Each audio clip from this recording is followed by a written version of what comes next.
કઈ રીતે આ અંધભક્તો, ગોબર ભક્તો, મોદી ભક્તો એમ કહેતા હશે કે ભારતીય જનતા પાર્ટીએ ગુજરાતમાં વિકાસ કર્યો?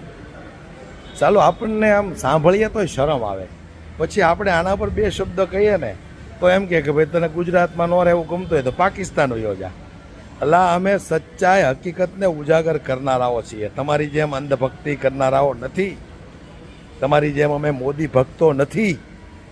સચ્ચાઈ હકીકત હોય એને સામે લાવવી જરૂરી છે. તમારી જેવા અંધભક્તો, ગોબર ભક્તોએ જ આ દેશની પથારી ફેરવી છે. આજે તમે વિચાર કરો દોસ્તો, ગુજરાત સરકારનું જેટલું બજેટ નથી ને એના કરતાં વધારે ગુજરાત ઉપર દેવું થઈ ગયું. 4.90 લાખ કરોડ રૂપિયાનું દેવું છે અત્યારે ગુજરાત ઉપર. આજે બાળક જન્મે ને તો 66,000 રૂપિયાનું દેવું લઈને જન્મે છે. પણ આ અંધભક્તો, ગોબર ભક્તો, ભૂંડ ભક્તો એમને નહીં ખબર પડે, કારણ કે એમની આકાની ભક્તિમાં લિંગ થઈ ગયા છે. આપણે જ્યારે આવી સચ્ચાઈ અને હકીકત ઉજાગર કરીએ ને તો આપણને એમ કીધું પાકિસ્તાનમાં રહેવા આવ્યો છે, ન પોસાતું હોય તો. અલ્લા, અમને તો પોસાય જ છે, પણ એક સમય આવશે ને તમારી ચડ્ડી નહીં રહે, હાલી નીકળ્યા છો.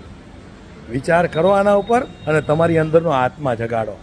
આપણા આ સરકારના બજેટ કરતાં તો આપણું ગુજરાતનું દેવું વધી ગયું છે.